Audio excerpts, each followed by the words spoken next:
Today, we are finally going to be talking about creating donor personas. Now, I talk a lot about this in the YouTubes and the podcasts and the blogs and the articles. I'm always talking about donor personas, and I've been promising this video for a while because it is such an instrumental part of our fundraising and our nonprofit marketing.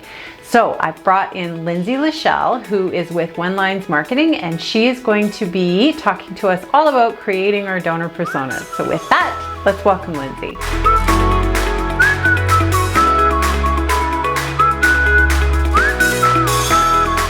Welcome, Lindsay.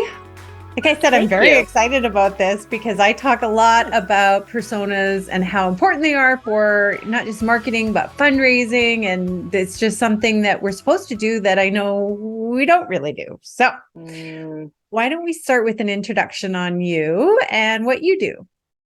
Okay. My name is Lindsay LaShell. I am a marketing activist. The name of my organization is Open Lines.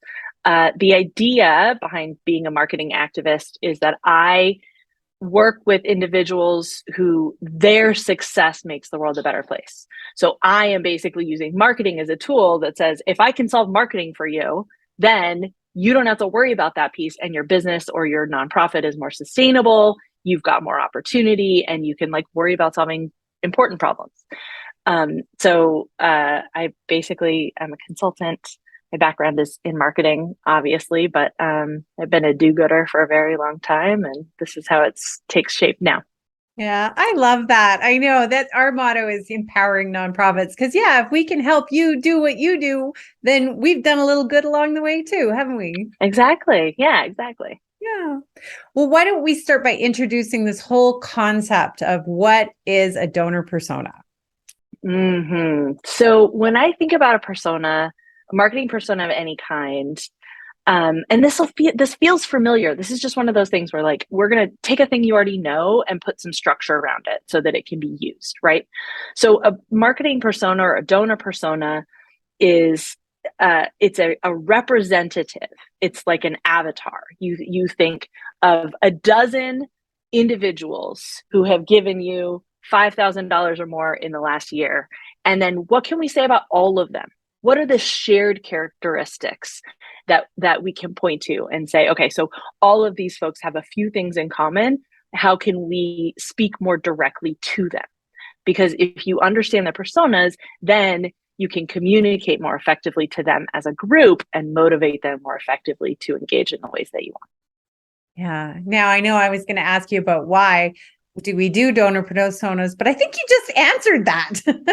I did. Yeah. I mean, it's funny because there's a lot, for me, there's often, I think of donors, lots of development programs sort of think of donors as individuals, as it's almost like a sales relationship, right? If you take that business lens, it's that one-on-one, long-term invested communication. And that's super important. And I never want to take that away.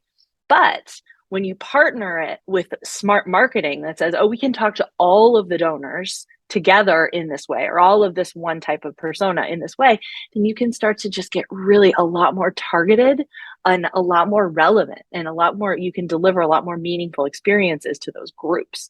And that's just more efficient. Yeah. Well, and another thing we talk a lot about is the difference between the generations and how that silver generation needs to be communicated to completely different than the Gen Z. Absolutely. And, the other thing is if you have, depending on what types of donors you engage with, right? I'm obviously I don't know if it's obvious. I'm a huge fan of small dollar recurring donations as a model, right? I just think that it's got so much relevance and sustainability, especially for younger donors, right? So I love that. But those folks probably should be getting a different newsletter with different updates and informations than the people who give you 5 figures every year, right? Those people are different. They have different priorities.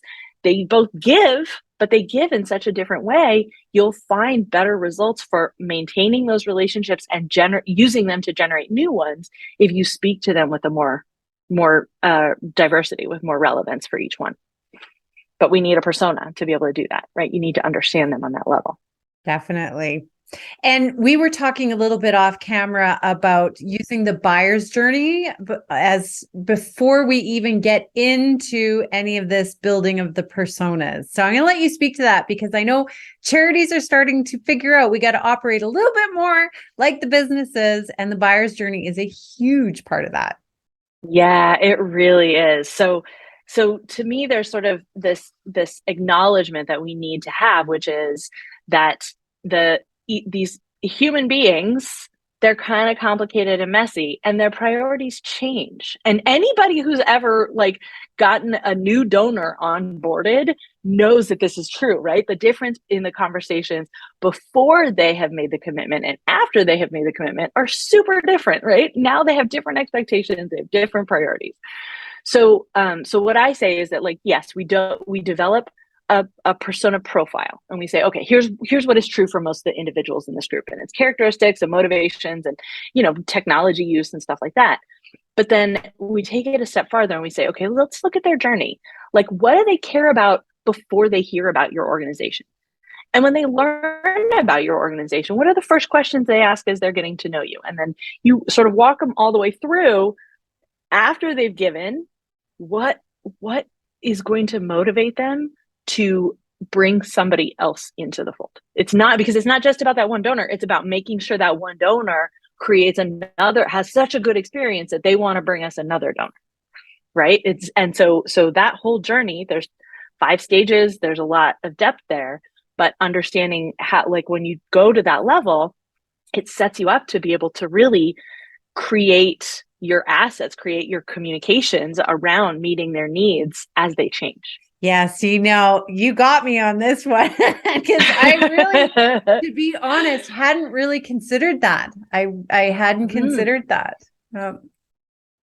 Yeah, I mean, but now that I say it, it rings true, right? Like, we all know that, like, it's just like anything. Like, when it's far away, you have different questions about it than when it starts to get close, right? I compare the buyer's journey. Like, the easiest way to think about it is, like, you're going to a gala, you need a new outfit, right? You go to the dressing room, your research stage is like walking through the store, picking up everything that might fit, that you might like, that you're not, right? It's like open-mindedness. Where are all my options? And that's what these donors are doing. Like, hey, I want to support breast cancer research. Okay, I could go here, I could go here, I could go here. They're weighing all their options. But then as they move into the planning stage, that's the dressing room. And they're like, wait, this one doesn't fit quite right. This one doesn't look so good. This one is the wrong color, right? You sort of go through and you narrow it down until you make your commitment. And then it changes even more, right? So it's just, again, thinking through those things empowers you to communicate more effectively around them. Yeah. So then what would we include in a persona for each of those levels? Yeah. So for me, there's the persona profile, which is basically like, who are they in the way that's relevant to your organization? So let's say it's a high net worth individual, or like a or a foundation program officer or something like that, right? This person, they have their motivations, they have their sort of relevant behaviors, they have their technology use. The 2 things that I think are really essential in a persona profile are really like 2 sides of the same coin, and it's objections and opportunities. So the objection is like, why would they say no and be right? Like, why would they have all the information, accurate, understand the whole situation, and still say no? Right. And usually that comes down to like different alignment in approach or different alignment to causes or whatever. Right. But then the other side of that coin is like, what's the silver bullet? What is the thing that when we say, this is what we're doing, it makes it so easy for these organizations to say yes, or these individuals to say yes. So think those through ahead of time, because you can proactively message around them. Also, it also allows this thing that I think I really wish I saw more of, especially when it comes to fundraising personas. Be honest about who you're not for. Like, moving through the world with like literally anybody could be a donor. Yeah, technically that's true. But like, when you think about the amount of resources it takes to turn anyone into a donor versus turning someone who has had a personal or a second-hand experience with breast cancer into a breast cancer donor. The difference in those two experiences for the fundraiser is night and day. And so let's make it easy on ourselves, be honest about who we're not. It's just too hard. It's just too much effort, like who we're not for. So that's sort of the profile piece, right? Like have all that stuff, know how they use their smartphones, and know how they use social media. That's all part of that profile. But then when you go into the journey, the way that I counsel my clients into it is to think of it in their words, like you literally using first person statements, right? Where will I find a charity that supports literacy in immigrant communities, right? Like, and if that's the thing you care about, then we're going to show up and we're going to say, okay, here's why this is what's important to us, whatever. So like there's your exploration stage, the problem stage, right? Before you have started the research. Then the research stage is where you're really asking those questions of like, who are you? What do you offer? Are you solving the problems I care about in ways that I believe in, right? The sort of definitions after research is planning, and that's where it gets really personal. Do I think your work is effective? Will I be proud to say that I've given you money, right? Do I like how much money do I need to give in order to move the needle? These are like the hard questions that donors ask right before they sign a check, right? And so you get those questions, and if you think those through ahead of time, it empowers you to build more effective one-pagers, to have more effective fundraising campaigns, right? All of thinking through those questions in that level of detail just becomes like a content checklist, right? You're like, where do I answer this question? Where do I speak to this concern? How do I provide this? Otherwise, you just end up having the same conversations over and over again. And that's not efficient, right? That doesn't scale. So at the solution stage, the core question, like when they give, the core question is, does this experience meet my expectation? Does the organization respond in the way that I expect them to respond as a result of my gift? And so then again, when you think about it from a marketing lens or from a communications lens, it becomes, what did I lead them to expect? Is that accurate? Am I communicating at the right cadence and with the right amount of detail and all of those kinds of things? And then in the recommendation stage, that's where it becomes about the social capital, right? What's at stake for me? Do I look good if I bring more people into this? Do I trust it's going to make me look good if I introduce more people into this? Like those sorts of really, really deep personal things. And I think that's sort of the other piece of this. And I've been talking for a long time, but that's sort of the other piece of this that I think the persona profiles in those journeys really open up, is that like, we're not talking to organizations. We're not talking to like, I don't know, avatars, I use that word, but like these are individual humans. And the bottom line is whether or not there is a personal connection, a friendship, trust built, a relationship, like that's super relevant to this thing. And it helps sort of bring that to the forefront, where just because they gave you a check and you said thank you doesn't mean this thing is going to happen again, right? And that, like, honestly, like in my experience, that's one of the things that is often the most surprising about program officers, about foundations, right? Grantors, they want to be involved. They want to see how you're using their money. They want you to rely on them for more than just a check. Get some feedback, get some advice, like sort of build that relationship. If you want to get funded a second time, it's really remarkable how much the personal relationship influences those things. And so we use the group, the persona, the avatar, to sort of stand in and highlight the relationship, the experience of the individual, so we can be more effective with them. Yeah, no, I love it because it allows me to get into the head of the person that I'm speaking to. And I had an aha, hallelujah moment when I was doing personas for an organization that we thought that the work we did was the message.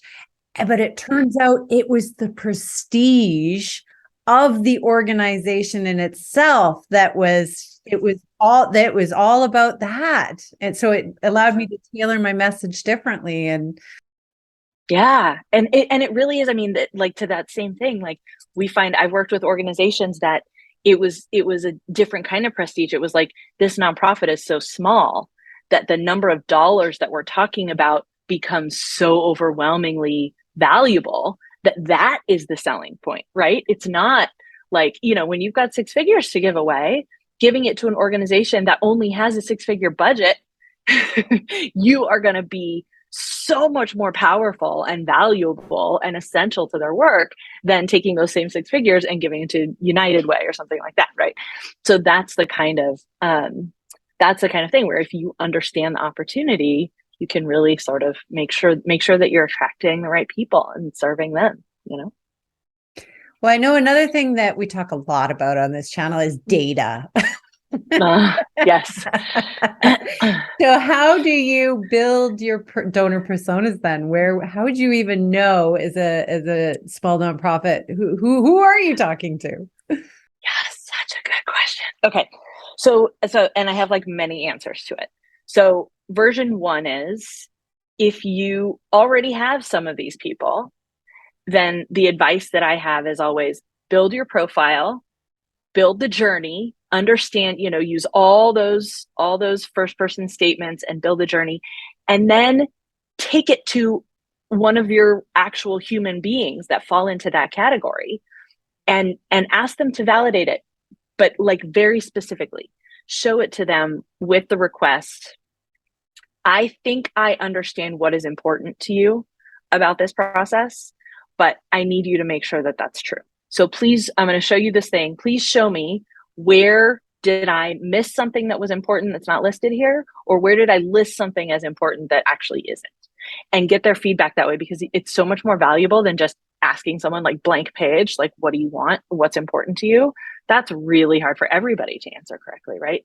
So my first thing is, like, you can do that sort of anecdata just on one-on-one getting your personas to validate it.